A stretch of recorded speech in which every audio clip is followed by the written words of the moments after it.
छत्तीसगढ़ में भी हसदेव जंगल ह कटाए बर शुरू हो गए। जंगल कटही तो सिर्फ वहाँ के प्राणी मन ला नुकसान नहीं है, पेड़ पौधा नुकसान नहीं है, पूरा मनखे ला नुकसान है।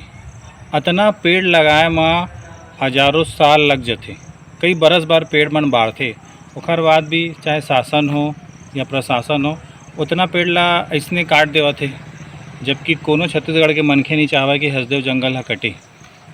तो ये बात ला छत्तीसगढ़िया मन ला समझना है। छत्तीसगढ़ में रहने वाला मन ला नुकसान वही मन ला होना है। पेड़ कटी था अपन दोबारा पेड़ वैसने लगा नहीं पाओ, और लगाओ भी तो पेड़ ला बढ़े में सालों साल लग जाते।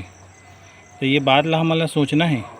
और जितना जन अभी घर में खुसरे बैठे है और हसदेव जंगल कटत था, हमला का मतलब ऐसे बोला थे जितना जन वो मन ला वो दिन समझ आइस वही या समझ आही जिन दिन कोरोना काल जैसे महामारी दोबारा छत्तीसगढ़ में या पूरा भारत में आही, और वो दिन ऑक्सीजन सिलेंडर लेके अपन घूमो और ऑक्सीजन आप मन ला नहीं मिली। तो ऐसे दौर से हमन गुजरे हन, ओखर बाद भी हसदेव जंगल के महत्व ला नहीं समझ पात हन। काबर कटत है वहाँ से कोयला निकालना है, जो भी वहाँ धरती में दबे है भुइयाँ में तेला निकालना है हमन ला बाहर।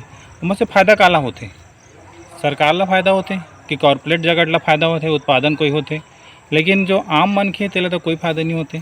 बहुत जन ऐसे कहते कि बिजली कहाँ से आही, बिजली कहाँ से आही, तो अभी तक बिजली कहाँ से आत रही से।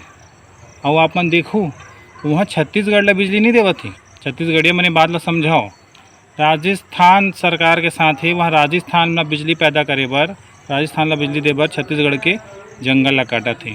तो ऐसे मनखे हवा क्या कोनो हो तो बताहू कि अपन लइका के घेंच ला काट के दूसर लइका ला पाल पोस के बड़े करते, इसे होते का। तो बात ला विचार करना है हमन ला कि हसदेव जंगल कटेले हमला नुकसान है, सबला नुकसान है, पूरे छत्तीसगढ़ के एक एक मनखे ला नुकसान है। तो एक बार आगू आओ, विरोध करो, जो कर सकता करो, लेकिन जंगल नहीं कटाना चाहिए। अगर उतना बड़े जंगल कटा के अगर खदान बन गए तो दोबारा वैसे हरियल जंगल बसाए में कई बरस लग जाही, और ओखर नुकसान छत्तीसगढ़ ला और ओखर आस-पास के जितना जिला है वो जिला मन ला भोगे लगी। जोहार छत्तीसगढ़।